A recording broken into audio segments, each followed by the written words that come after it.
दोस्तों, स्वागत है आपका हमारे चैनल आर के वर्मा में। दोस्तों, मुल्ला नसीरुद्दीन के गांव के लोग भोले थे, छलकपट प्रपंच से दूर खेती करते। खेती के काम के बाद वक्त मिलता तो खुदा की इबादत करते। खुदा के नेक बंदों की सेवा का शऊर उनमें था। गांव में जब कभी भी कोई बाहरी आदमी आता तो उसकी हर तरह से सहायता करते। उनकी ख्वाहिश होती कि जब वह बंदा उनके गांव से लौटे तो अपने लोगों से बताए कि एक गांव ऐसा भी है जहां के लोग बिना किसी स्वार्थ के एक दूसरे की सहायता करते हैं। उस गांव में एक दिन एक मौलवी आया। लंबा चमकीला काला चोगा, माथे पर तुर्की टोपी और काली रेशमी सलवार पहने, तेज खुशबू वाला इत्रा लगाए। वह मौलवी चेहरे मोहरे से भी सुंदर था। चमकीली उभारदार आंखों वाले उस शख्स की दाढ़ी करीने से संवारी गई थी। कदकाठी से भी वह तंदुरुस्त था। उस शख्स की चाल में गुरूर था और बातों में बुलंदी। बेहद गड़गड़ाती हुई रोबीली आवाज थी उसकी। वह टूटी फूटी तुर्की भाषा में गांव के लोगों से 2-3 दिन रहने की जगह चाह रहा था। गांव के लोग मेहमानवाज तो थे ही। एक संपन्न किसान ने उसे अपने घर चलने के लिए आमंत्रित कर लिया। मौलवी ने उस संपन्न किसान के आमंत्रण को यह कहकर ठुकरा दिया कि वह तो खुदा का बंदा है, उसे तो ऐसी जगह पर ठहरना है जहां पर खुदा के नूर के प्यासे लोग आकर उससे बेझिझक मिल सकें, अपनी परेशानी बता सकें। किसी संसारी के घर ठहरने से खुदा के काम में बरकत नहीं आएगी। गांव के मेहमानवाज लोगों ने समझाया, जरूर कोई पहुंचा हुआ फकीर है, दुनिया की बातों से ऊपर उठ गया है, तभी तो इस धनी आदमी के घर जाने से इनकार कर रहा है।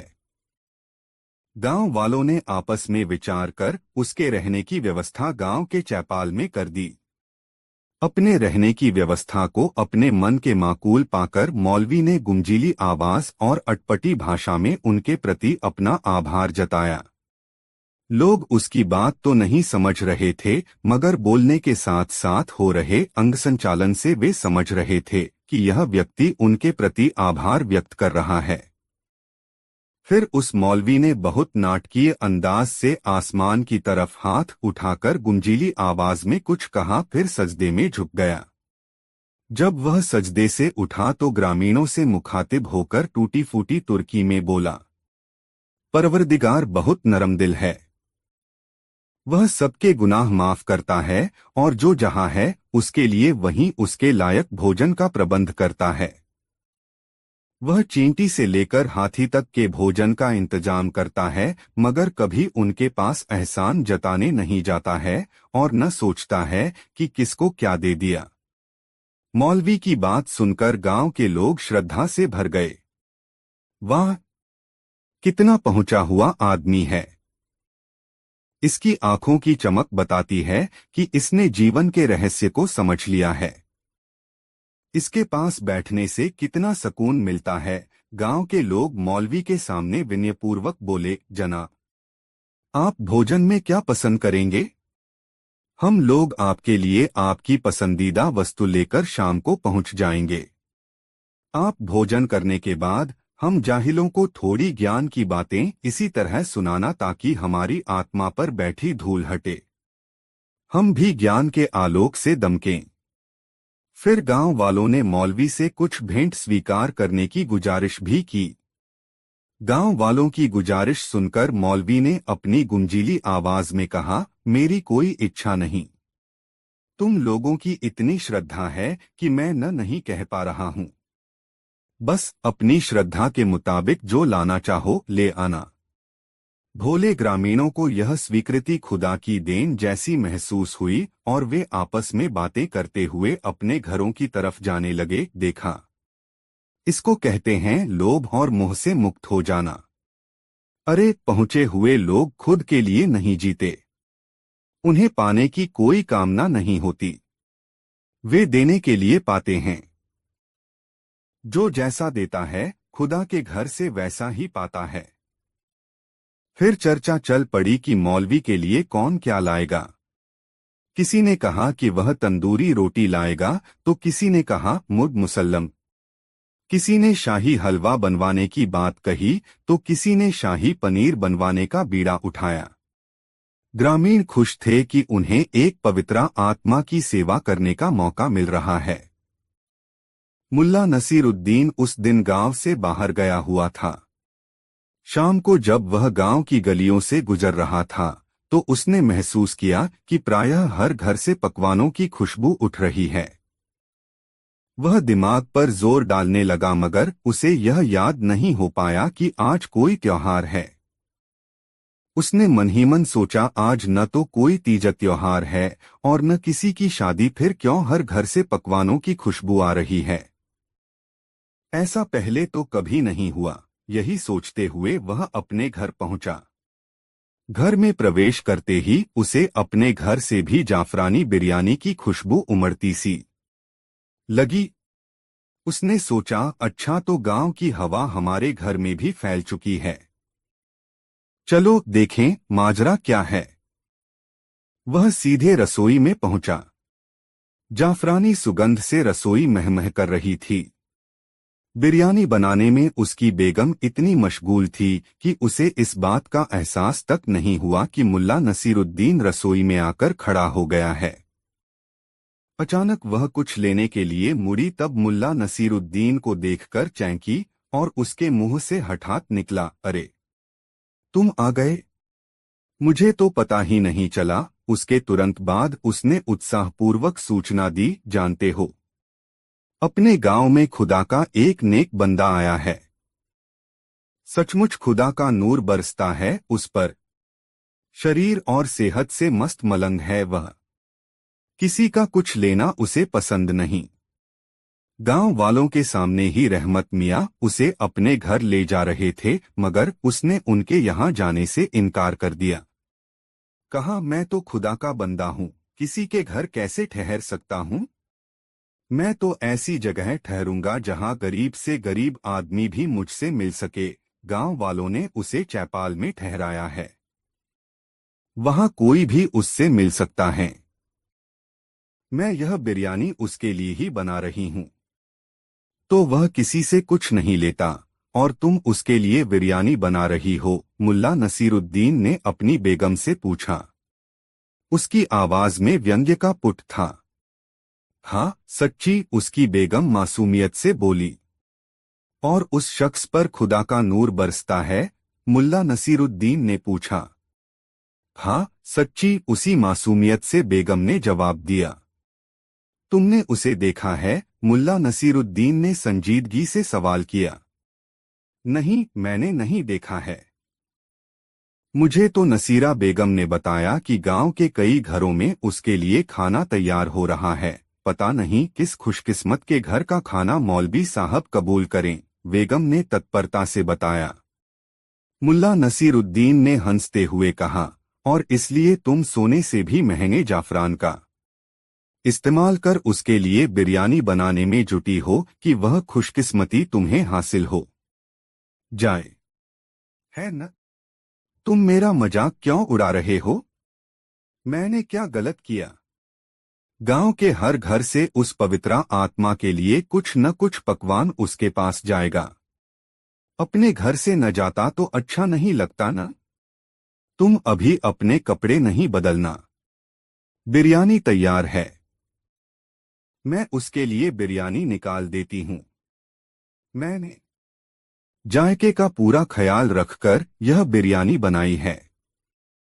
तुम उसे चौपाल तक ले जाओ और मौलवी साहब को जिमा आओ। गरम गरम बिरयानी से ही सही जायका मिलेगा। बेगम ने मुल्ला नसीरुद्दीन से कहा। मुल्ला नसीरुद्दीन ने भी सोचा, चलो इस बिरयानी के बहाने जरा उस पवित्र आत्मा को देख आए। बेगम ने बिरयानी निकाली, उसे एक डिब्बे में बंद किया। एक तश्तरी और एक चम्मच के साथ डिब्बे को एक झोले में रखकर मुल्ला नसीरुद्दीन को थमा दिया। मुल्ला नसीरुद्दीन एक हाथ में झोला लिए अपने गधे पर सवार हुआ और पहुंच गया चौपाल। चौपाल के बाहर वह थोड़ी देर तक वहां का रंगढंग देखने के लिए गधे पर बैठा रहा। गांव के लोग आते चैपाल में ठहरे मौलवी को अपने घर से लाया पकवान देते और वह मौलवी न जाने किस भाषा में धारा प्रवाह कुछ बोलने लगता। बोलने के दौरान वह अपनी बड़ी बड़ी आंखों से आसमान की ओर देखता।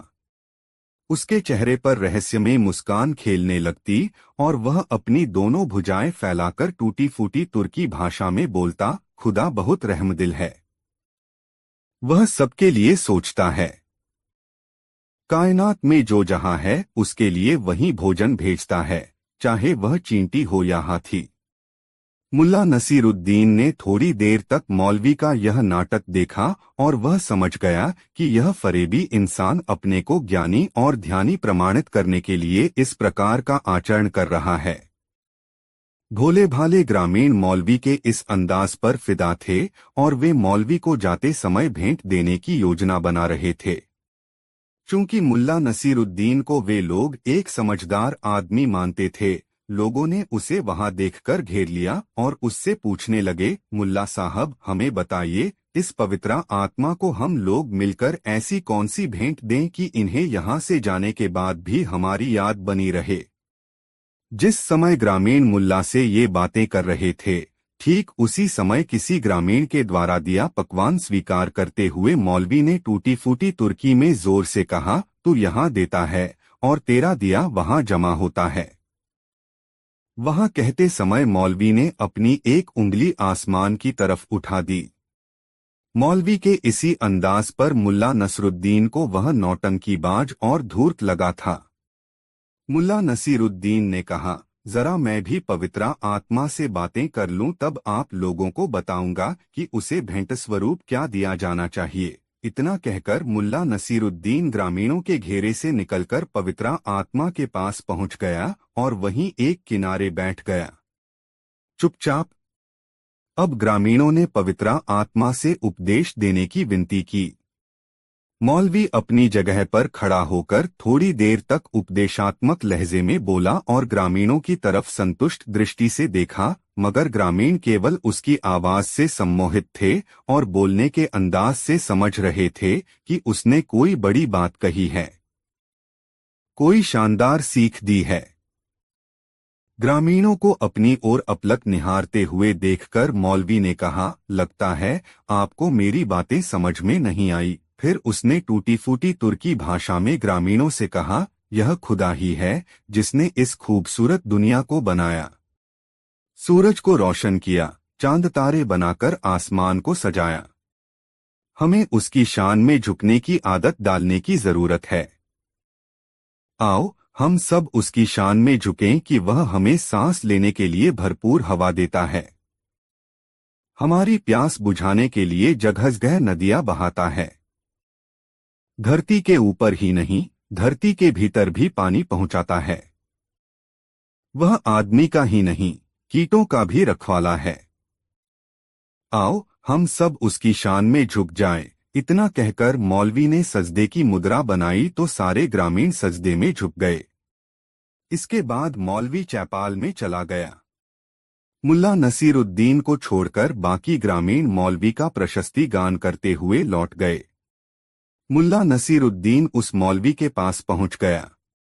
उसे देखकर मौलवी ने सोचा कोई श्रद्धालु आया है, इसलिए उसने अपनी आंखों से आसमान की ओर देखते हुए अपना हाथ आसमान की तरफ उछालते हुए कहा, खुदा बहुत रहमदिल है, तू यहाँ देगा तो वहाँ पाएगा।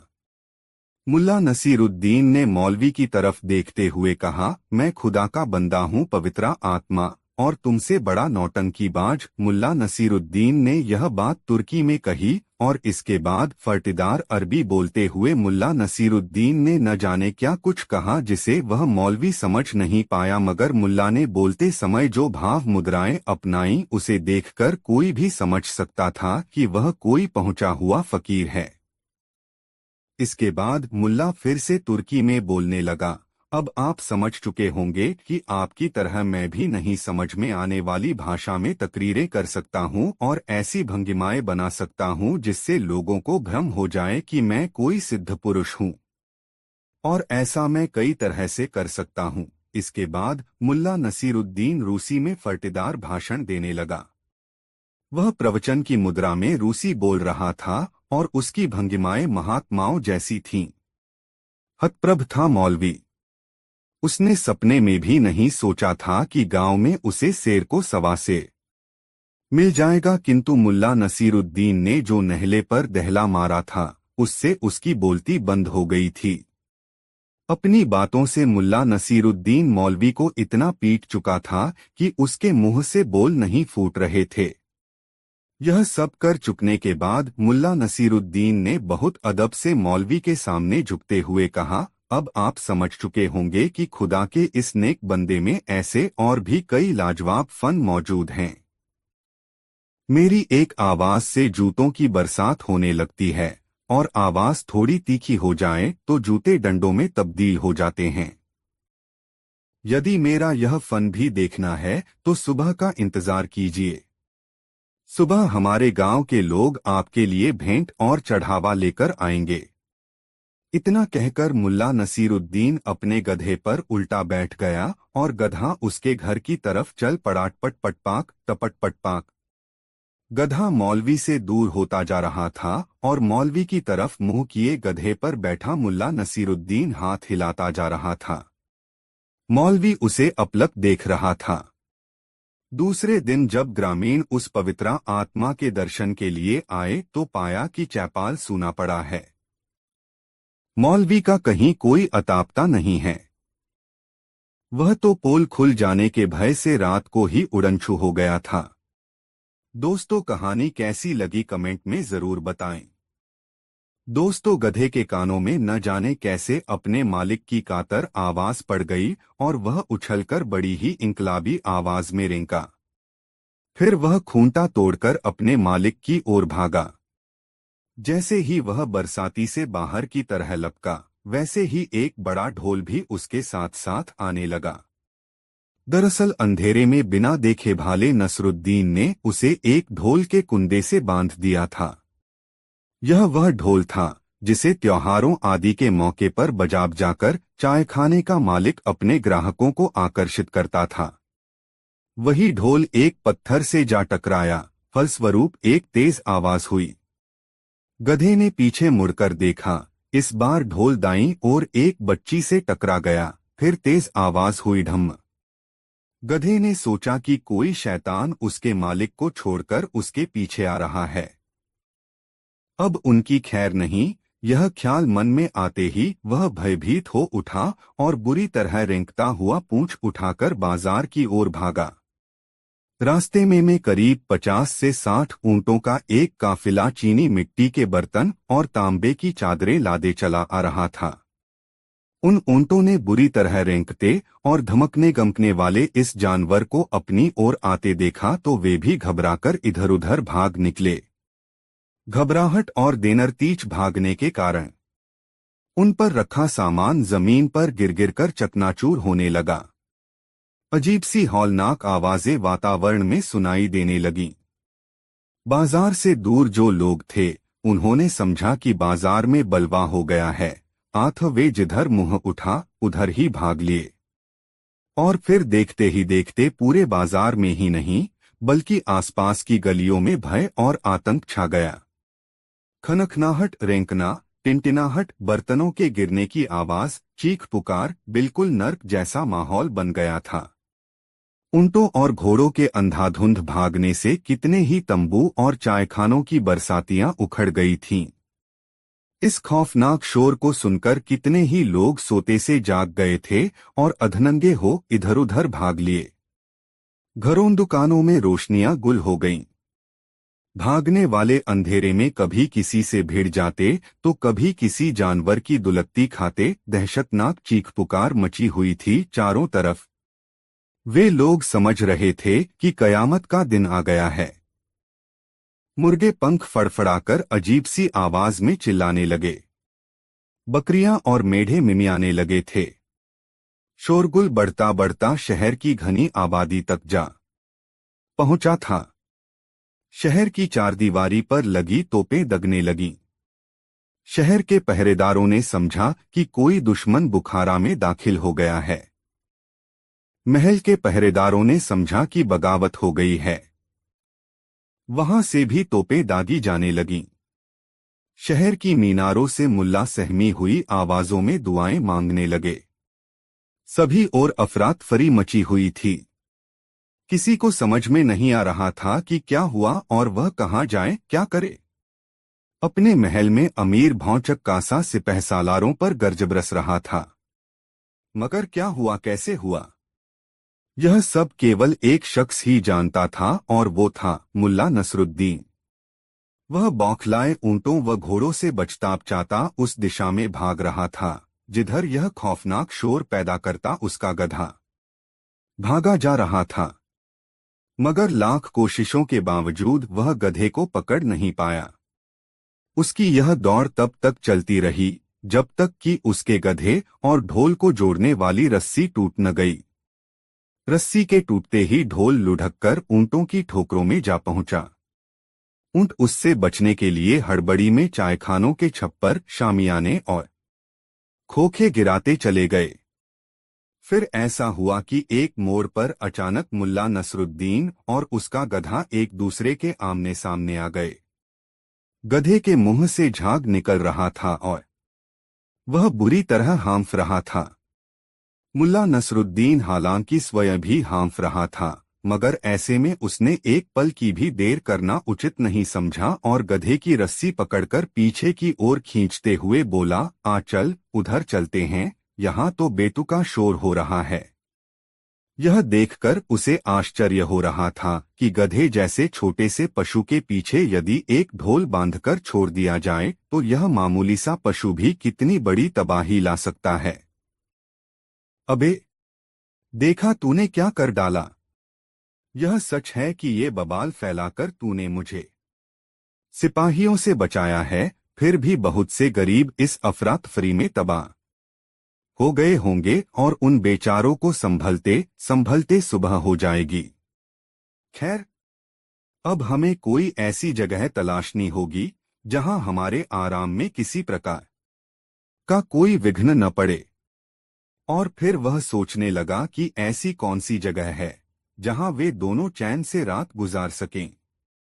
काफी सोच विचार के बाद वह इस निर्णय पर पहुंचा कि उसे बुखारा के एकमात्र कब्रिस्तान में ही चैन मिल सकता है। शर्तिया बात है कि वहां किसी प्रकार का कोई विघ्न नहीं आने वाला था। उसका ऐसा सोचना किसी हद तक ठीक भी था। शहर में चाहे कितनी ही गड़बड़ी क्यों न फैले, मगर कब्रिस्तान में किसी प्रकार की कोई आफत नहीं आ सकती थी। मुल्ला नसरुद्दीन ने उसकी लगाम पकड़ी और कब्रिस्तान की ओर रुख किया। इस प्रकार मुल्ला नसरुद्दीन ने अपने शहर बुखारा में अपनी वापसी का धमाकेदार पहला दिन पूरा किया। उसने गधे को एक कब्र के पत्थर से बांध दिया और स्वयं दूसरी कब्र पर जाकर लेट गया। उधर शहर में सारी रात तोपों की गर्ज, शोरगुल व चीख पुकार मचती रही, मगर वह लंबी तानकर सो रहा था। अगले दिन बाजार में आकर मुल्ला नसरुद्दीन एक ऐसे चायखाने में जा घुसा जो लोगों से खचाखच भरा हुआ था। उसमें रेशमी गद्दे, देव कालीन बिछे हुए थे। उसने अपने गधे को खूंटे से बाहर नहीं बांधा, बल्कि चायखाने में ही लेकर घुस आया। वहां मौजूद लोग आश्चर्य से उसे देखने लगे। कुछ लोगों ने नाक मुंह भी सिकोड़ा कि कैसा बेहुदा आदमी है जो गधे को ही अंदर ले आया। मुल्ला नसरुद्दीन ने जीन के झोले से वह कुरान शरीफ निकाली जो कुछ दिन पूर्व एक बूढ़े ने उसे दी थी। उसने कुरान शरीफ गधे के आगे रख दी। यह कार्य उसने पूरे आत्मविश्वास और गंभीरता से किया, जैसे वह बड़ा ही स्वाभाविक हो। चायखाने में मौजूद लोग आश्चर्य और उत्सुकता से एक दूसरे का मुंह ताकने लगे। गधा चायखाने में लकड़ी के फर्श पर अपना खुर पटकने लगा। अरे, इतनी जल्दी? मुल्ला नसरुद्दीन न कुरान का पन्ना पलटते हुए बोला, तू तो जरूरत से ज्यादा समझदार हो गया है। दिन दूनी रात चौगुनी तरक्की कर रहा है बेटा।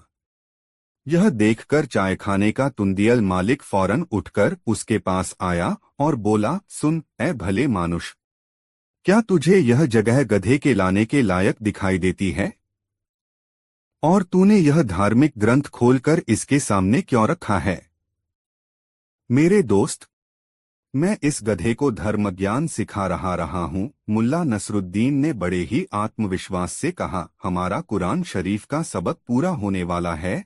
अब शीघ्र ही इसे शरीयत धर्म कानून भी पढ़ाया जाएगा।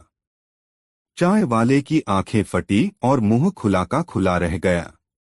ऐसा अजूबा उसने जीवन में आज से पहले कभी नहीं देखा था। अन्य लोगों में भी कानाफूसी और भनभनाहट होने लगी। इस अजूबे को देखने और समझने के लिए बहुत से लोग उठकर खड़े हो गए। गधे ने एक बार पुनः खुर पटका। बहुत खूब, बहुत खूब।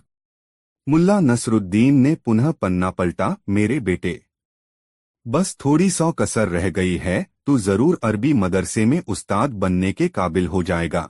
फिर वह तमाशबीनों की तरफ पलटा। बस इसके साथ यही कमी है कि यह किताब के पन्ने नहीं पलट सकता। इस काम में इसे किसी न किसी की मदद चाहिए। ऊपर वाले ने इसे बड़ा ही जहीन बनाकर भेजा है। जनाबे आली, इसकी याददाश्त तो कमाल की है। अल्लाह से बड़ी गलती हुई जो इसे उंगलियां न बख्शीं। देखते ही देखते मुल्ला नसरुद्दीन के चारों ओर अच्छी खासी भीड़ जमा हो गई। अब मुल्ला नसरुद्दीन अपनी असलियत पर आ गया। समय कम था और उसे अभी काफी काम करना था। वह बोला, साहेबान, यह कोई साधारण गधा नहीं बल्कि शाही गधा है। हमारे अमीर का गधा है। एक रोज अमीर ने मुझे अपने पास बुलाकर कहा कि क्या तुम हमारे गधे को दीनियात सिखा सकते हो ताकि यह हमारे जैसा अक्लमंद हो जाए। मैंने गधे का दिमागी मुआयना करके कहा कि ऐ सम्मानित अमीर, यह गधा उतना ही तेज दिमाग और प्रतिभाशाली है जितने कि आपके अन्य दरबारिया आ। मैं इसे धर्मज्ञान दीनियात सिखाने का बीड़ा उठाता हूँ और दावे से कह सकता हूँ कि यह उतना ही विद्वान हो जाएगा जितने कि आप खुद हैं, और हो सकता है कि यह आपसे भी आगे निकल जाए, मगर इसके लिए 20 साल का लंबा समय लग जाएगा। बस यह सुनते ही अमीर ने शाही खजाने से मुझे 5000 सोने के तनके दिलवाए और कहा कि इसे ले जाओ और पढ़ाओ। यदि 20 साल में तुम इसे दीनियात नहीं सिखा पाए तो तुम्हें सजाए मौत मिलेगी। चाय वाला बोला, तो तुम अपने सिर को अलविदा कह दो। भला किसी ने गधों को भी कहीं कुरान व दीनियात पढ़ते देखा है? अरे भाई, बुखारा में ऐसे बहुत से गधे हैं। मुझे सोने के 5000 तनके चाहिए तथा ऐसे समझदार गधे रोजाना तो मिला नहीं करते। तुम मेरा सिर कलम होने की फिक्र न करो मित्र, क्योंकि 20 वर्ष में हम में से एक ने तो खुदा को प्यारा हो ही जाएगा, या तो मैं या अमीर या ये गधा। तब तक यह ज्ञात करने में काफी देर हो जाएगी कि धर्मज्ञान का सर्वोत्तम ज्ञाता कौन है। यह जवाब सुनकर पूरा चायखाना ठहाकों से गूंज उठा। चाय वाला तो अपने रेशमी गद्दे पर लोटपोट ही हो गया। हाँ हाँ, सबसे बड़ा धर्म ज्ञाता, अरे भाई। अचानक उसे न जाने क्या ख्याल आया कि वह एकाएक ही खामोश होकर मुल्ला नसरुद्दीन को घूरने लगा। फिर बोला, तुम कौन हो? कहाँ से आए हो? ए धर्म ज्ञान सिखाने वाले, कहीं तुम मुल्ला नसरुद्दीन तो नहीं हो? दुकान में सन्नाटा छा गया। सभी की सवालिया नजरें मुल्ला नसरुद्दीन के चेहरे पर स्थिर हो गईं। मुल्ला नसरुद्दीन कुछ पलों तक मुस्कराता हुआ सबके चेहरे देखता रहा, फिर बोला, तुम्हारा अनुमान बिल्कुल ठीक है दोस्त। मैं मुल्ला नसरुद्दीन ही हूँ। बुखारा शरीफ के नागरिकों, मेरा सलाम कबूल कीजिए। यह सुनते ही वहां खलबली मच गई। मुल्ला नसरुद्दीन, मुल्ला नसरुद्दीन। और यह बुलंद आवाज एक चायखाने से दूसरे में, दूसरे से तीसरे में, और फिर देखते ही देखते यह चर्चा पूरे शहर में फैल गई कि मुल्ला नसरुद्दीन बुखारा में आ चुका है। प्रत्येक स्थान, प्रत्येक गली कूचे में सिर्फ और सिर्फ एक ही चर्चा थी, मुल्ला नसरुद्दीन की चर्चा। दूर दूर के लोग चायखाने में आकर एकत्रित हो गए थे। ताजिक, उज्बक, तुर्कमानी, तातर, जर्जियाई। वहां एकत्रित होकर जोर जोर से चिल्लाकर अपने प्यारे नसरुद्दीन, खुशमिजाज व हास्य प्रिय नसरुद्दीन का स्वागत कर रहे थे। भीड़ बढ़ने के बाद किसी ने एक गट्ठर बढ़िया किस्म की घास गधे के आगे लाकर डाल दी। किसी ने जई का ढेर लगा दिया और किसी ने एक बाल्टी साफ पानी उसके आगे रख दिया। मुल्ला नसरुद्दीन बाहर चाय खाने की बरसाती में आ गया। उसने अपने चाहने वालों को सलाम करके उनका हार्दिक अभिनंदन किया। फिर एक तख्त पर खड़ा होकर बोला, बुखारा के नागरिकों, मैं आप सबका तहे दिल से स्वागत करता हूं। आप लोगों से मिलकर मेरा मन खुशी से नाच उठा है। हम पूरे 10 वर्षों के बाद मिल रहे हैं। मैं जानता हूं कि आपके दिलो दिमाग में बहुत से सवाल कौंध रहे हैं। मेरे प्यारे देशवासियों, मैं आपके सवालों के जवाब गीत गा गा कर देना चाहता हूं।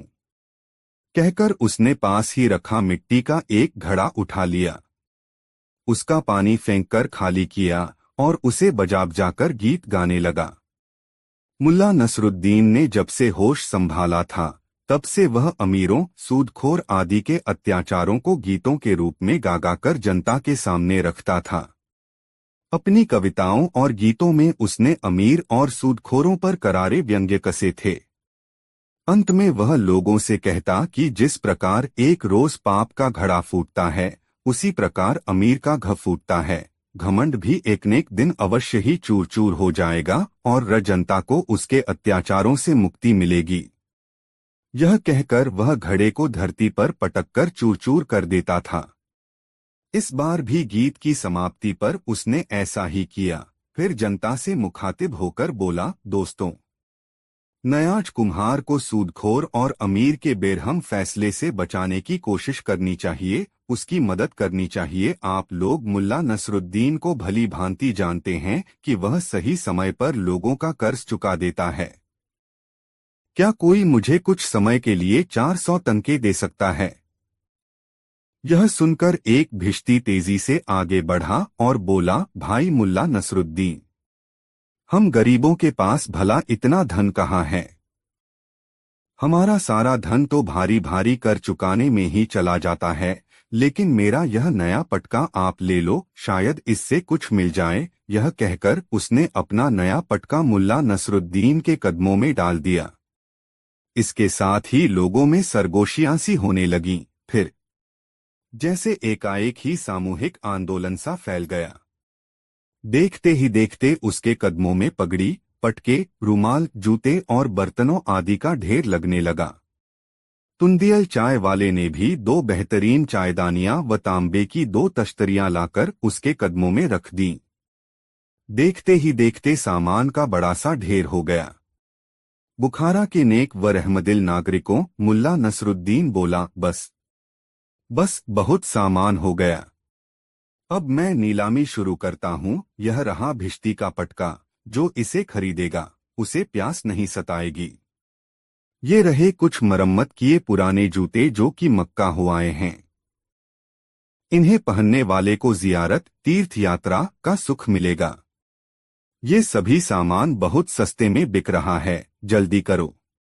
मुल्ला नसरुद्दीन चिल्ला रहा था, मगर जनता गुमसुम सी चुपचाप खड़ी थी। अमीर और सूदखोर के अत्याचारों से दुहकी जनता की जेब खाली थी। दोस्तों, वीडियो को एक लाइक जरूर करें। कहानी कैसी लगी कमेंट में बताएं। दोस्तों, मुल्ला नसीरुद्दीन अपने गधे पर सवार होकर एक लंबी यात्रा पर निकल पड़ा। वह यूं ही देश दुनिया की पहचान के इरादे से एक दिन अपनी बेगम को यह समझाकर अपने घर से निकला था कि 1 साल पूरा होते होते वह लौट आएगा। 3 महीने की अनथक यात्रा के बाद मुल्ला नसीरुद्दीन 10 कोस में फैले मरुस्थल वाले इलाके में चला आया। इस मरुस्थल के उस पार से एक नया राज्य शुरू होता था। अगर मरुस्थल पूरी तरह सीधे रास्ते से पार कर लिया जाए तो उस राज्य की राजधानी में पहुंचा जा सकता था। मरुस्थल कहने को तो 10 कोस चौड़ाई वाला था, मगर उसे पार करने में 7 दिन लगते थे। वैसे ऊंट की सवारी की जाए तब सफर आसान और कम समय लेने वाला हो जाता। मरुस्थल के किनारे पहुंचकर मुल्ला नसीरुद्दीन ने पता किया कि उसके पार जाने का सबसे आसान तरीका क्या हो सकता है। उसके किनारे एक छोटा सा गांव बसा हुआ था। उस गांव के लोग मुल्ला नसीरुद्दीन की नुकीली दाढ़ी और नोकदार टोपी देखकर उसे बताने लगे, भाई मेरे, मरुस्थल के पार जाने का तुम अपना इरादा त्याग दो, और अगर तुम्हें किसी कारण मरुस्थल के पार जाना ही है तो पहले अपनी दाढ़ी कटा लो, नोकदार टोपी उतारकर झोले में रख लो, फिर मरुस्थल के पार जाने की राह तलाशना। मुल्ला नसीरुद्दीन ने उस गांव के लोगों से पूछा, आखिर क्यों? मेरी दाढ़ी तो मेरे गाल से लटकी है, इससे किसी को क्या परेशानी? परेशानी पूछते हो? परेशानी ही परेशानी है, क्योंकि दाढ़ी रखकर मरुस्थल के पार जाना नादानी है। उस पार का बादशाह सनकी है। किसी के चेहरे पर दाढ़ी देखने से वह भड़क उठता है। वह जितना सनकी है उतना ही अंधविश्वासी भी। शकुन का विचार करके चलता है। उस बादशाह की अकड़ भी ऐसी है कि छोटी छोटी गलतियों पर सजा देता रहता है। सबसे छोटी सजा वह 5 कोड़े की देता है। सजा देने वाला एक मुस्टंडा आदमी हाथ में कोड़े लिए बादशाह के पास हमेशा बना रहता है। बादशाह जिस दिन राजधानी में निकल गया उस दिन वहां 150 लोगों को कोड़ों की सजा मिलनी तय है। गांव वाले की बात सुनकर मुल्ला नसीरुद्दीन बहुत उलझन में पड़ गया। उलझन इस बात की नहीं थी कि उसे सनकी बादशाह के राज्य में जाना था, उलझन इस बात की थी कि बादशाह को उसकी सनक से दूर कैसे किया जाए। 3 महीने से लगातार यात्रा करने पर मुल्ला नसीरुद्दीन के वस्त्र मैले हो गए थे। बाल और दाढ़ी बेतरतीब हो चुके थे, नाखून बढ़ गए थे। अजीब बेनूर चेहरा हो गया था उसका। ऊपर से मुल्ला नसीरुद्दीन मरुस्थली गांव में पहुंच गया था, जहां हवा के साथ बालू के कण शरीर बेधते प्रतीत हो रहे थे। मुल्ला नसीरुद्दीन ने सोचा, अच्छा हुआ कि वह इस गांव में चला आया। अब 2-4 दिन यहीं रुककर सनकी बादशाह के बारे में पता लगा लिया जाए। इसके बाद फिर आगे की यात्रा आरंभ होगी। मुल्ला नसीरुद्दीन ने उस गांव वाले से रात्रि विश्राम के लिए ठिकाना तलाशने में मदद करने की गुजारिश की। गांव वाले ने मुल्ला नसीरुद्दीन से कहा, यहाँ हमारे गांव में रात्रि विश्राम के लिए तो क्या पूरी जिंदगी के लिए ठिकाना मिलना आसान भी है और कठिन भी। यदि गांव के मुखिया को तुम्हारा सरोकार समझ में आ जाएगा तब तुम जब तक चाहो यहाँ रह सकते हो। यदि मुखिया को तुम्हारा सरोकार समझ में नहीं आया या उचित नहीं लगा तो समझो कि तुम्हें किसी भी हालत में उस गांव में पनाह नहीं मिल सकती है।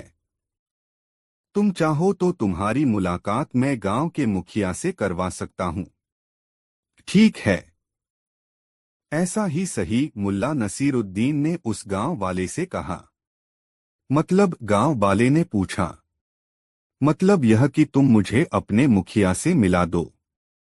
बाकी मुखिया मुझे देख समझकर क्या निर्णय लेता है उस पर निर्भर करेगा। वह गांव वाला मुल्ला नसीरुद्दीन को लेकर सीधे अपने मुखिया के पास गया। मुखिया उस समय जमीन पर पड़ा था। उसके आसपास भीड़ थी। लोग आशंकित स्वरों में आपस में बातें कर रहे थे। मुल्ला नसीरुद्दीन वहां पहुंचकर ठगासा रह गया।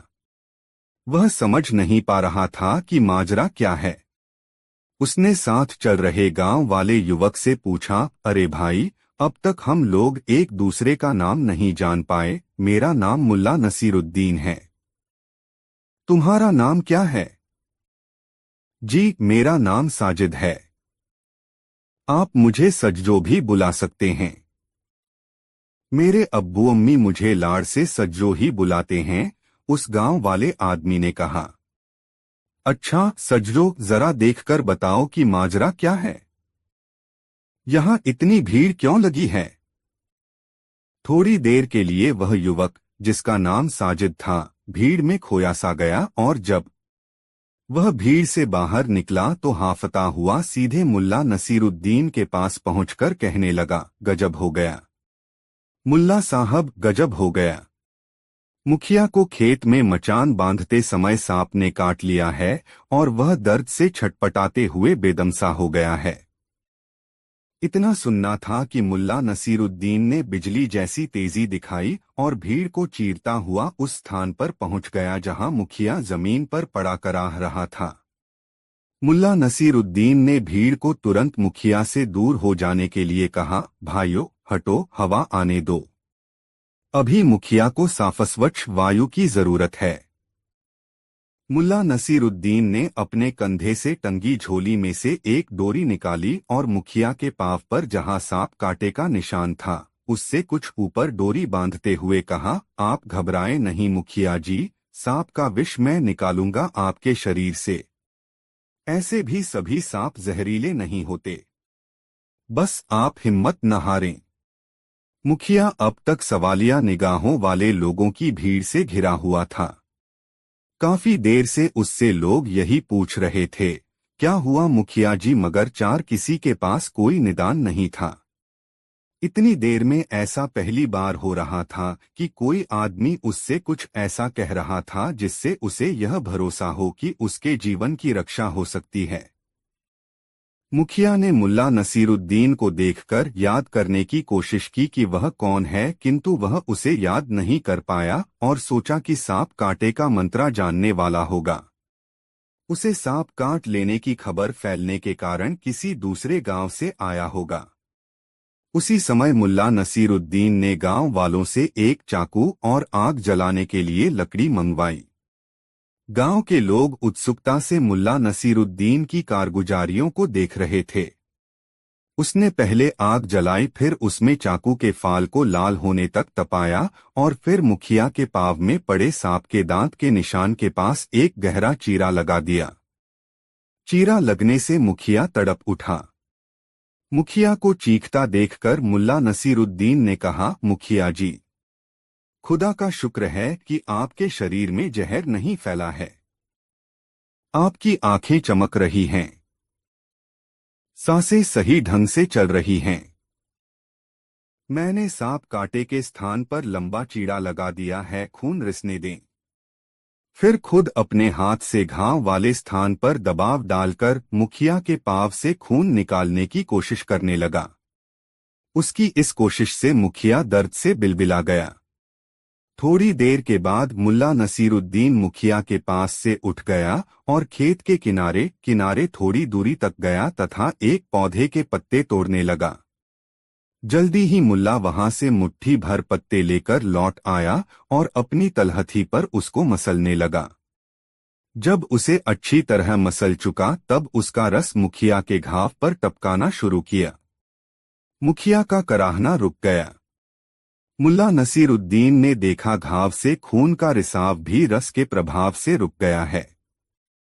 उसने साफ कपड़ा मंगाकर मुखिया के पांव की पट्टी कर दी और मुखिया को सहारा देकर उठाया। फिर उसने मुखिया से कहा, मुखिया जी, अब कोई खतरा नहीं है। खतरा होना होता तो अब तक हो गया होता। 2-3 घंटे का समय सांप का विष चढ़ने के लिए काफी होता है। यह घाव भी जल्दी ही भर जाएगा।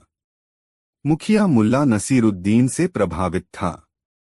उसने मुल्ला नसीरुद्दीन के कंधे का सहारा लेकर कहा, चलो मेरी झोंपड़ी तक छोड़ दो। लेकिन मैं आपकी झोंपड़ी कहाँ है यह जानता ही नहीं, मुझे आप बताएं किधर चलना है, मैं आपको जहां कहें पहुंचा आऊंगा, मुल्ला नसीरुद्दीन ने कहा। मुखिया ने मुल्ला नसीरुद्दीन का चेहरा देखा, फिर उसे भरपूर दृष्टि से सर्वांगीण निहारा और पूछा, परदेसी हो?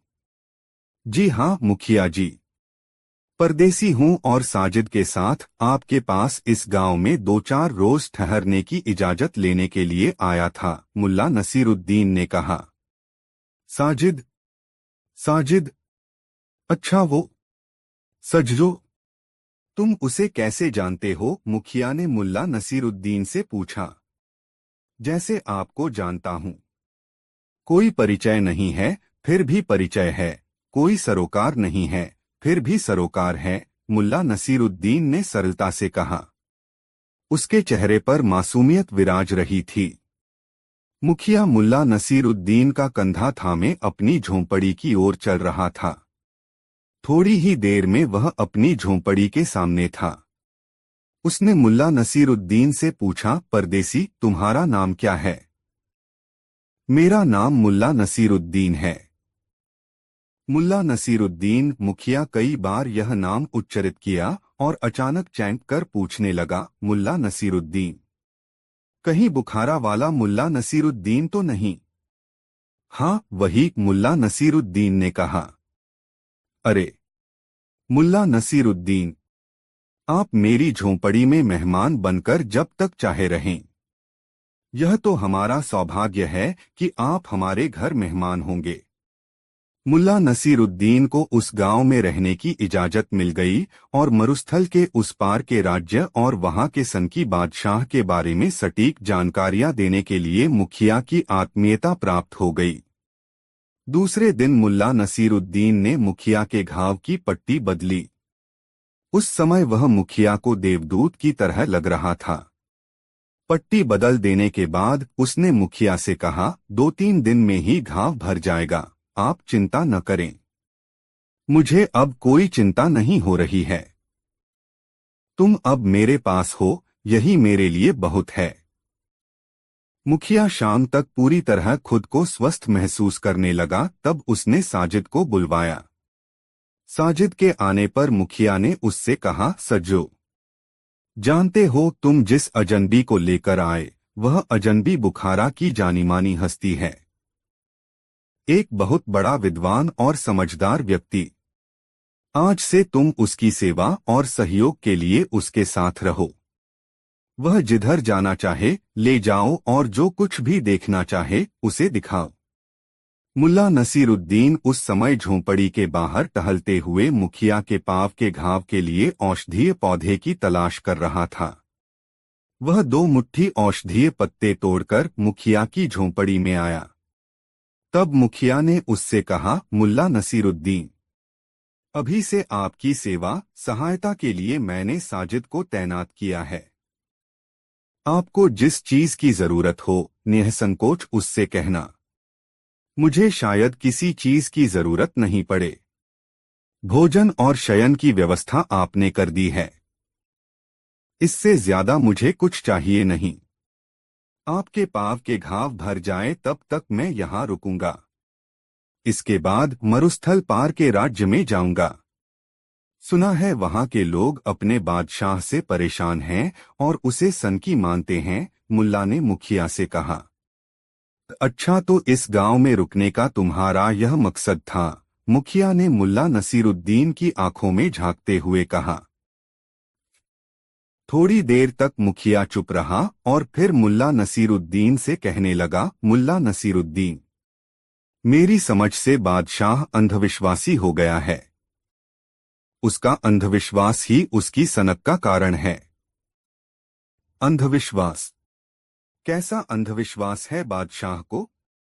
बादशाह को अंधविश्वास है कि दाढ़ी वाले व्यक्ति मनहूस होते हैं। अगर कोई दाढ़ी वाला सुबह सुबह दिख जाए तो पूरा दिन व्यर्थ हो जाता है। उसे यह अंधविश्वास उस दिन से है जिस दिन सुबह सुबह उसके पिता से एक दाढ़ी वाला सौदागर मिलने आया। उस दिन ही उसके पिता घोड़े से गिर पड़े और उन्हें अंदरूनी चोटें आईं। उसके बाद उसके पिता लंबे समय तक बीमार रहे और एक दिन बिस्तर पर ही प्राण त्याग दिया।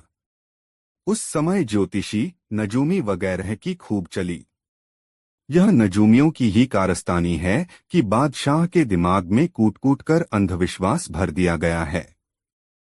अब तो बादशाह घर से बाहर निकलता है तो पहले उसके लिए अनुकूल माहौल तैयार किया जाता है और उसके सुरक्षाकर्मी सख्त ताकीद करते हैं कि सड़क पर कोई दाढ़ी वाला दिखे तो उसे सड़क से हटा दिया जाए। मुखिया ने मुल्ला नसीरुद्दीन को बताया। यह जानकारी मुल्ला नसीरुद्दीन के लिए काफी थी। मुल्ला नसीरुद्दीन 3 दिनों तक मुखिया के साथ उसकी झोंपड़ी में रहा। उसकी तीमारदारी की और जब मुखिया का घाव सूख गया तब मरुस्थल पार करने की राह उसने मुखिया से पूछी। मुखिया ने उसे वह राह बता दी जिससे आसानी से सनकी राजा के राज्य की राजधानी में पहुंचा जा सकता था। मुल्ला नसीरुद्दीन अपने गधे पर सवार हुआ और सनकी राजा के राज्य की राजधानी की तरफ चल पड़ा। उसका गधा पूरे एक हफ्ते तक आराम कर चुका था, इसलिए मस्ती में दौड़ रहा था, ठपटपटपाक उपटपटपाक। दूसरे दिन सवेरे सवेरे वह सनकी राजा की राजधानी में प्रवेश कर रहा था। जिस समय मुल्ला नसीरुद्दीन सनकी राजा की राजधानी के मुख्य मार्ग पर पहुंचा, ठीक उसी समय सनकी राजा भी शिकार खेलने जाने की तैयारी में अपने सहयोगियों के साथ मुख्य मार्ग पर आया। सनकी बादशाह की नजर मुल्ला नसीरुद्दीन पर रपड़ पड़ गई। गंदे कपड़े, जिस पर कई जगह पैबंद लगे थे, बेतरतीब बिखरे हुए बाल और उलझी हुई दाढ़ी।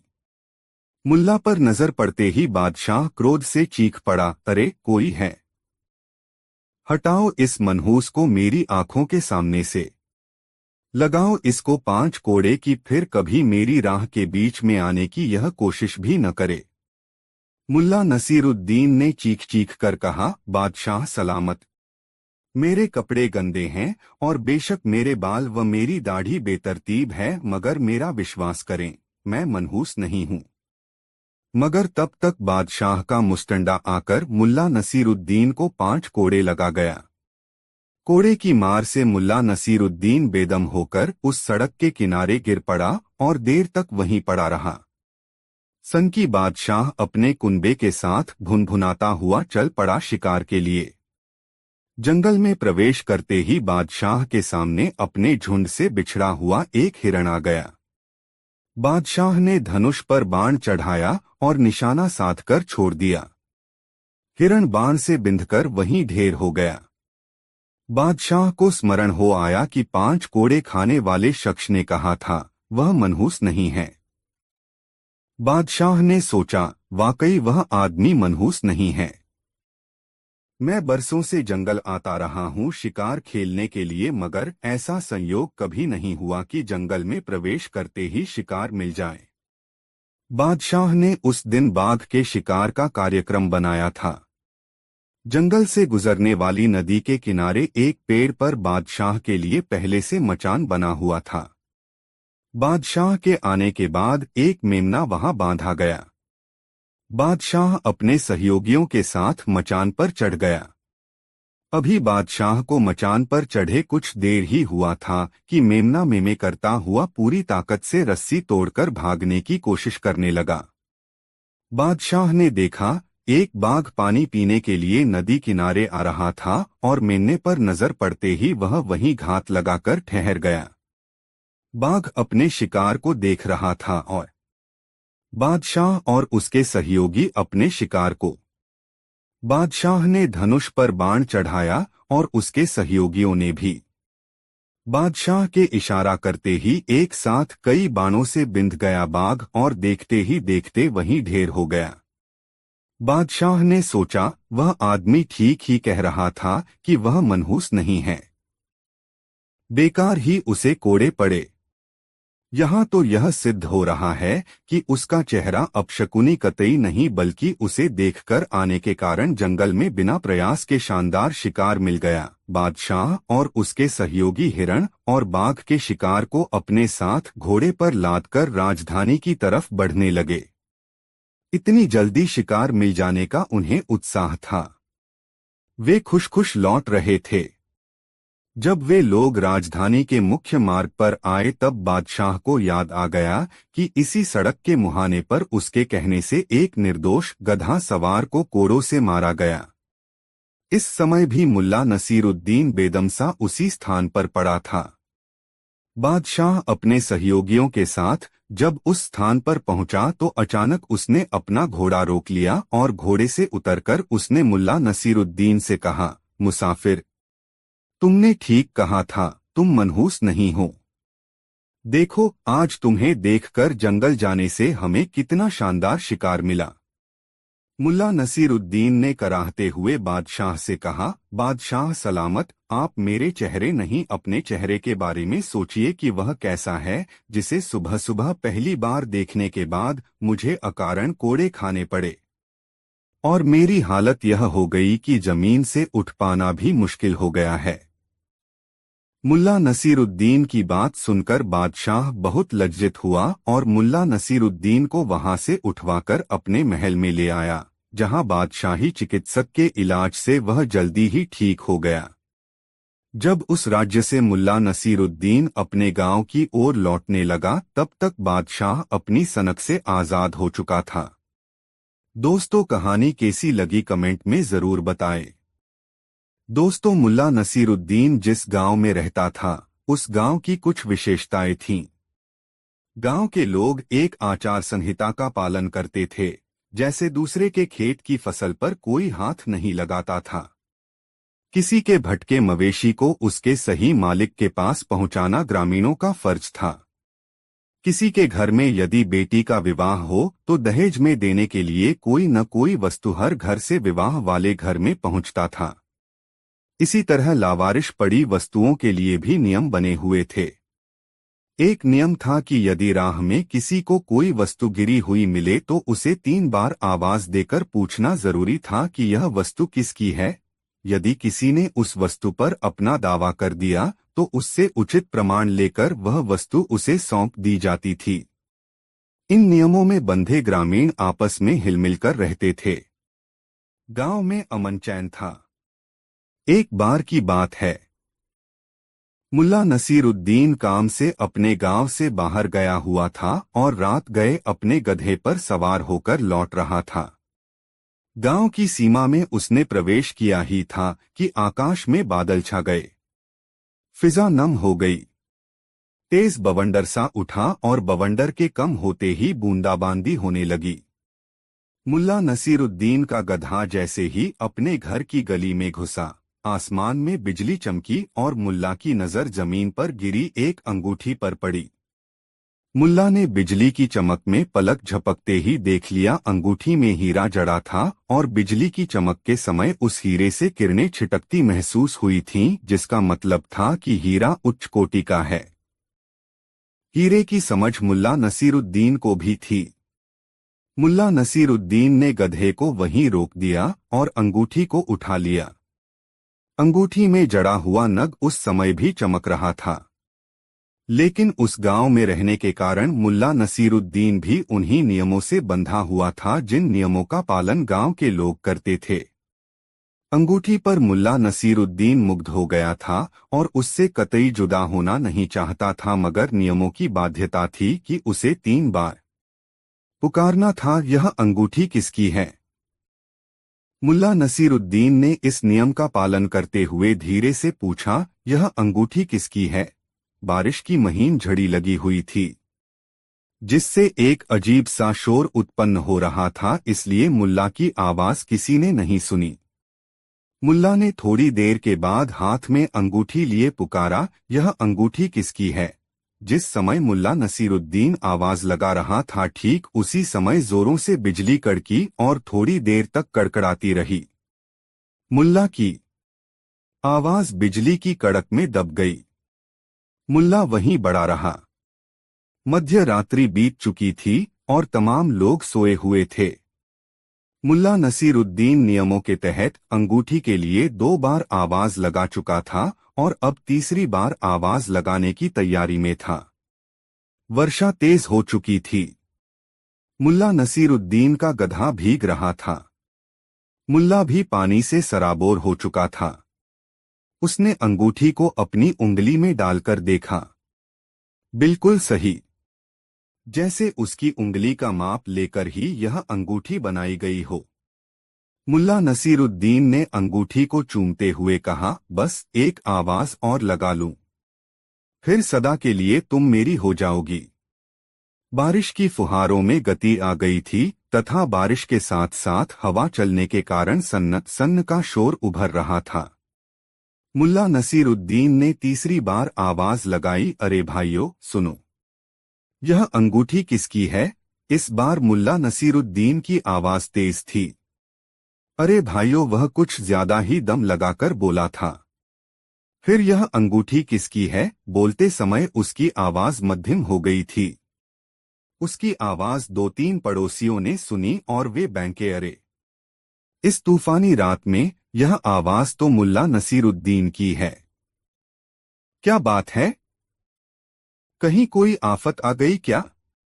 ऐसा सोचते हुए वे अपने घरों से निकल आए और कौतूहलपूर्ण स्वर में बारिश में भीगते मुल्ला नसीरुद्दीन से पूछा, क्या बात है नसीर? क्या हुआ? मुल्ला नसीरुद्दीन ने अंगूठी अपनी उंगली में डालते हुए धीरे से कहा, नियम 3 बार पूछने का है। मैंने नियमों का पालन कर लिया है। पड़ोसी उद्विग्न थे, मुल्ला आखिर कुछ बोल क्यों नहीं रहा? आखिर हुआ क्या है? मुल्ला नसीरुद्दीन चलता हुआ उनके पास आया और कहा, देखो यह अंगूठी कितनी खूबसूरत है। लोग नाराज होकर अपने घरों में चले गए, यह कहते हुए अजीब सिरफिरा आदमी है। सोए आदमी को जगाकर अपनी अंगूठी दिखा रहा है। बावला कहीं का। मुल्ला नसीरुद्दीन भी गधे पर बैठ गया और अपने घर की ओर गधे को दौड़ाने लगा। टपट पटपाक, टपट पटपाक। दोस्तों, अपने गांव के बाजार के चबूतरे पर बैठकर मुल्ला नसीरुद्दीन कभी कभी बेपर की भी उड़ाता था। वह चबूतरे पर पालथी मारकर बैठ जाता और अपनी पतली लंबी दाढ़ी सहलाता हुआ अपने आजू बाजू बैठे लोगों के सामने मजेदार किस्से सुनाता। आम तौर पर ये किस्से लोगों के मनोरंजन के लिए वह सुनाता था और इन किस्सों का एक पात्रा वह भी हुआ करता था। एक दिन उसी चबूतरे पर बैठकर मुल्ला नसीरुद्दीन लोगों को एक कपोल कल्पित घटना सुना रहा था। एक बार मैं अपने गधे पर सवार होकर अपनी ससुराल जा रहा था। ससुराल के रास्ते में एक जंगल है। जब मेरा गधा जंगल में घुसा तो मेरे सामने एक शेर आ गया। शेर को देखकर मैंने अपना साहस नहीं खोया। तुरंत धनुष और बाण निकाला। प्रत्यंचा पर बाण रखा और कान तक प्रत्यंचा खींचकर बाण छोड़ दिया। पलक झपकते देखा कि बाण से बिंधा हुआ शेर मेरे गधे के आगे पड़ा हुआ था। लोगों को मुल्ला नसीरुद्दीन की बात पर भरोसा नहीं हुआ। श्रोताओं में से एक ने टोका, मैंने तो कभी आपके पास धनुष बाण नहीं देखा। मुल्ला नसीरुद्दीन ने कहा, जरूरत के समय ही मैं अपना धनुष बाण निकालता हूँ, लेकिन मेरा यकीन करो कि मैं अचूक निशानेबाज हूँ। दूसरे श्रोता ने कहा, जब इसे संदेह हो ही गया है तो आप अपना धनुष बाण लाकर इन सबको अपना अचूक निशाना दिखा ही दीजिए। मन ही मन मुल्ला नसीरुद्दीन ने सोचा, बुरे फंसे, मगर उसने अपने चेहरे पर कोई भाव नहीं आने दिया और मजमा लगाकर बैठे लोगों से कहा, अब कौन घर जाए और धनुष बाण लाए? इतनी देर में तो सूरज ढल जाएगा, तब क्या खाक मजा आएगा निशानेबाजी का। मुल्ला नसीरुद्दीन की बात श्रोतावृंद को ठीक लगी।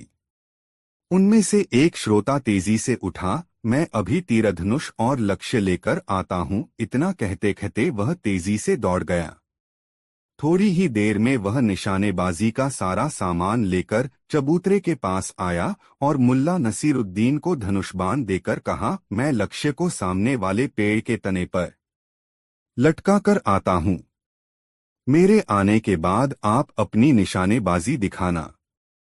मुल्ला के पास हामी भरने के सिवा और कोई चारा नहीं था। लक्ष्य बांधकर वह व्यक्ति लौट आया और मुल्ला नसीरुद्दीन से कहा, अब चलाइए बाण। मुल्ला नसीरुद्दीन ने पहला बाण छोड़ा जो लक्ष्य से बहुत पहले रास्ते में ही गिर पड़ा। सभी हंसने लगे। मुल्ला ने कहा, यह निशाना मेरा नहीं था, ऐसे बाण चलाया करते हैं हमारे कोतवाल। लोग फिर हंस पड़े। मुल्ला को दूसरा बाण दिया गया। मुल्ला ने इस बार थोड़ा और जोर लगाकर प्रत्यंचा खींची। बाण छूटा मगर लक्ष्य तक नहीं पहुंचा। लोग फिर हंसने लगे। मुल्ला ने कहा, हंस लो भाइयों, यह थी काजी की निशानेबाजी। ऐसी निशानेबाजी पर मुझे भी हंसी आती है।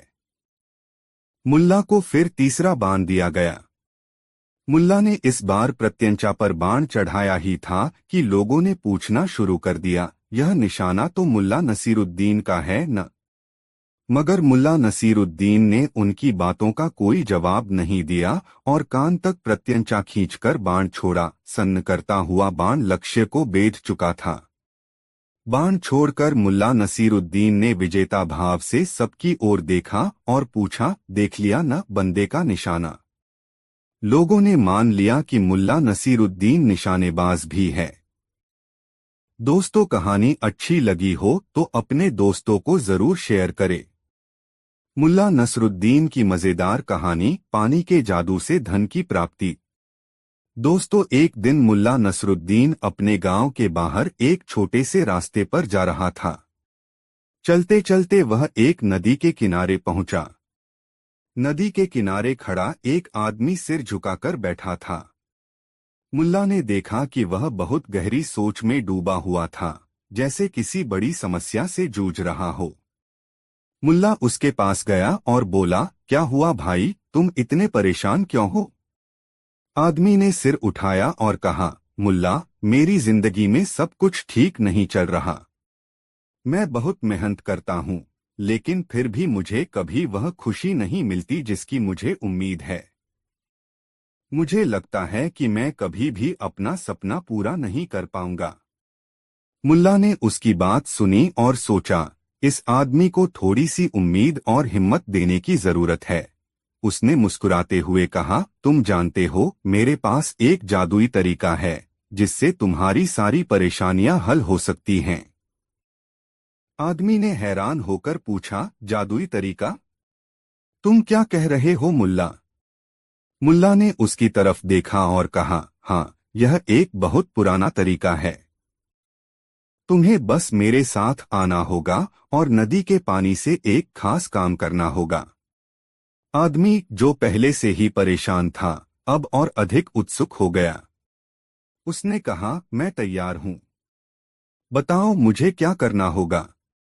मुल्ला ने उसे नदी में ले जाकर कहा, तुम्हें नदी के पानी से एक बाल्टी पानी भरनी होगी, लेकिन ध्यान रखना, जब तुम पानी लाओ तो उसे बिना देखे वापस लाना होगा। आदमी थोड़ी देर तक यह सुनकर हैरान हुआ, लेकिन उसने मुल्ला के आदेश को मानते हुए बाल्टी में पानी भर लिया। जब वह पानी लेकर वापस आया तो मुल्ला ने कहा, अब इसे बिना देखे घर ले जाओ। याद रखना, अगर तुमने पानी में से कोई भी बदलाव देखा तो सारी मेहनत बेकार हो जाएगी। आदमी ने इसे चतुराई से लिया और बिना पानी देखे घर के रास्ते पर चलने लगा। लेकिन जब वह घर के पास पहुंचा तो अचानक उसके मन में ख्याल आया, क्या होगा अगर इस पानी में कुछ खास हो? क्या मुल्ला मुझे कुछ अच्छा देने की कोशिश कर रहा था?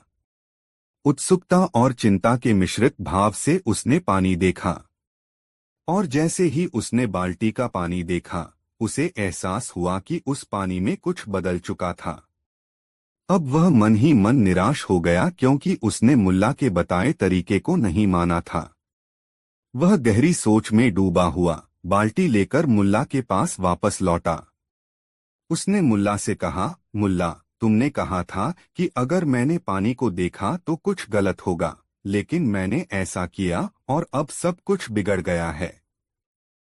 मुल्ला ने शांत भाव से मुस्कुराते हुए जवाब दिया, देखो, तुमने देखा कि तुम्हारी समस्याओं का हल तुम्हारे भीतर था, लेकिन तुम्हारी उत्सुकता और जल्दबाजी ने उसे खराब कर दिया।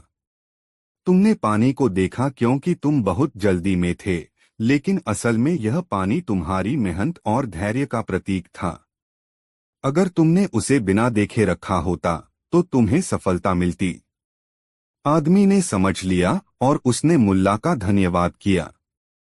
वह अब जान गया था कि जीवन में धैर्य और संयम के साथ आगे बढ़ना जरूरी है, क्योंकि जल्दबाजी और उत्सुकता से चीजें बिगड़ सकती हैं। कहानी का संदेश। मुल्ला नसरुद्दीन की इस कहानी से यह शिक्षा मिलती है कि जीवन में धैर्य और संयम रखना जरूरी है। किसी भी समस्या का समाधान जल्दबाजी में नहीं, बल्कि सोच समझकर और सही कदम उठाने से मिलता है। अपनी मेहनत में विश्वास रखना और धैर्य से काम करना ही असली सफलता की कुंजी है। मुल्ला नसरुद्दीन समझदारी का सवाल। एक दिन मुल्ला नसरुद्दीन अपने गांव में बैठा था। और जैसे ही उसने गांव के लोगों को इधर-उधर जाते देखा, एक नया सवाल उसके दिमाग में आया। उसने सोचा, क्यों न मैं एक मजेदार परीक्षा लूंगा और गांव वालों को उनकी समझदारी की परख में डालूं। मुल्ला ने सोचा और फिर एक योजना बनाई। उसने सबको अपने घर बुलाया और उन्हें बताया, मैंने एक नई परीक्षा तैयार की है, जिसमें आप सबको अपनी समझदारी साबित करनी होगी। जो भी सही जवाब देगा, उसे पुरस्कार मिलेगा। गांव वालों में हलचल मच गई। सभी लोग मुल्ला के घर पहुंचे और उत्सुकता से इंतजार करने लगे। मुल्ला नसरुद्दीन ने कहा, मैं आपको 3 सवाल पूछूंगा। हर सवाल का सही जवाब देने पर आपको एक बड़ा इनाम मिलेगा। मुल्ला नसरुद्दीन ने पहला सवाल पूछा, अगर एक आदमी के पास एक बकरा है और वह बकरा भाग जाए तो उस आदमी को क्या करना चाहिए? गांव वालों ने बहुत सोचा, लेकिन कोई जवाब नहीं दे सका। कुछ समय बाद एक आदमी खड़ा हुआ और बोला, वह आदमी बकरा पकड़ने के लिए दौड़ेगा और उसे वापस ले आएगा। मुल्ला ने मुस्कुराते हुए कहा, सही जवाब, लेकिन आसान भी था। लेकिन क्या तुमने कभी सोचा कि बकरा क्यों भागा? क्या कभी तुमने उसके मन की बात सोची? गांव वाले चुप हो गए और एक दूसरे को देखने लगे। मुल्ला ने फिर कहा, अच्छा, अब अगले सवाल की ओर बढ़ते हैं। एक आदमी के पास 3 बीवियां हैं और वह उन्हें कभी एक साथ नहीं रखता। वह उन्हें हमेशा अलग अलग घरों में भेजता है। आप क्या समझते हैं? मुल्ला ने पूछा। गांव वाले और ज्यादा चकरा गए और सोचने लगे। थोड़ी देर बाद एक औरत खड़ी हुई और बोली, वह आदमी अपनी बीवियों को संतुष्ट रखने के लिए उन्हें अलग अलग घरों में भेजता है, ताकि कोई समस्या न हो। मुल्ला नसरुद्दीन ने फिर से हंसी में कहा, लेकिन क्या तुमने कभी यह सोचा कि वह आदमी उन बीवियों से क्यों दूर रहता है? क्या उसकी सच्ची वजह कभी समझी है? गांव वाले अब पूरी तरह से उलझ गए थे। वे नहीं समझ पाए कि मुल्ला क्या कहना चाहता है। मुल्ला ने मुस्कुराते हुए कहा, बड़े ही सरल सवाल थे, लेकिन जवाब कुछ गहरे होते हैं। क्या कभी सोचा है कि क्यों बकरा भागता है या बीवियों को क्यों अलग रखा जाता है? इसका अर्थ कभी समझा है? आखिरकार मुल्ला नसरुद्दीन ने आखिरी सवाल पूछा, अगर तुमसे कोई कहे कि तुम एक खजाना ढूंढ सकते हो, लेकिन उस खजाने को पाने के लिए तुम्हें अपनी सबसे प्यारी चीज छोड़नी होगी, तो तुम क्या करोगे? गांव वालों ने सोचा, लेकिन कोई स्पष्ट उत्तर नहीं दे पाया। कुछ ने कहा, मैं अपनी मेहनत और कड़ी मेहनत से वह खजाना ढूंढ लूंगा। मुल्ला ने एक गहरी मुस्कान के साथ कहा, तुम समझ नहीं पा रहे हो। खजाना केवल धन नहीं होता, वह तुम्हारी समझदारी और मानसिक शांति भी हो सकती है। कभी सोचा है कि जो तुम्हारे पास है, वही सबसे कीमती है? गांव वालों ने फिर से एक दूसरे को देखा, लेकिन कोई जवाब नहीं आया। मुल्ला ने धीरे धीरे सबको समझाया, हमेशा जवाब पर ध्यान मत दो, कभी कभी सवाल का अर्थ ही हमें सिखाता है कि जीवन में क्या महत्वपूर्ण है। सीख। अब मुल्ला नसरुद्दीन ने मुस्कुराते हुए कहा, देखो, मैं जानता हूं कि मैं 3 आसान सवाल पूछ रहा था, लेकिन तुम सबने कभी इन सवालों के उत्तर पर ध्यान नहीं दिया। जीवन में कभी भी किसी सवाल का उत्तर बिना सोच समझे मत दो। हर सवाल के पीछे कुछ गहरे अर्थ होते हैं।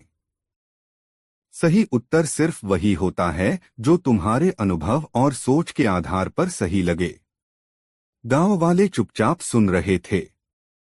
अचानक सबको यह एहसास हुआ कि मुल्ला नसरुद्दीन ने उन्हें सिर्फ चतुराई के सवाल नहीं पूछे थे, बल्कि जीवन के उन पहलुओं को समझने के लिए चुनौती दी थी जिन्हें वे अक्सर नजरअंदाज कर देते थे। आखिरकार मुल्ला ने कहा, सच यह है कि सबसे बड़ी समझदारी तब आती है जब हम सवालों से ज्यादा उनके उद्देश्य और उनके गहरे अर्थ को समझने की कोशिश करते हैं। गांव वाले धीरे धीरे समझ गए और मुल्ला नसरुद्दीन के इस दृष्टिकोण को सराहा। वे अब हर सवाल और परिस्थिति को गहरे से समझने की कोशिश करते थे। यह कहानी यह सिखाती है कि कभी कभी हमें हर चीज का गहराई से मूल्यांकन करना चाहिए और जीवन के छोटे सवालों और घटनाओं को अधिक समझदारी से देखना चाहिए।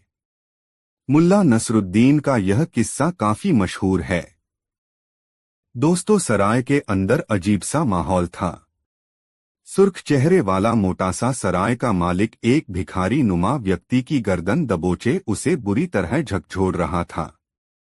भिखारी बेचारा डरासमा आंखों में खौफ लिए उससे अपनी गर्दन छुड़ाने का असफल प्रयास कर रहा था, लेकिन किसी भी सूरत में कामयाब नहीं हो पा रहा था।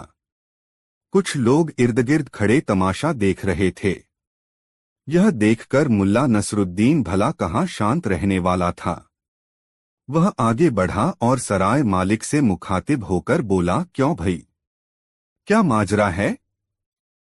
क्यों इस गरीब की चटनी बनाने पर तुले हो? छोड़ो छोड़ो इसे और पहले बताओ कि क्या किस्सा है। सुरखरू चेहरे वाले ने उसे झटककर इस प्रकार छोड़ा कि वह गिरते गिरते बचा। फिर बोला, यह भिखमंगा आवारा इंसान, अल्लाह करे इसकी नाक सड़ जाए, इसकी आंतों में कीड़े पड़ जाएं। यह तो सब खुदा की मर्जी पर है कि यह होगा या नहीं, मगर आगे का किस्सा तो बयान करो, दीन ने उसे डांटा। मुल्ला नसरुद्दीन ने, यह जलील उस वक्त मेरी दुकान में आया जब मैं सींग कबाब भून रहा था। इस उठाईगीर ने अपने कपड़ों में से एक रोटी निकाली और मेरी अंगीठी पर तब तक सेंकता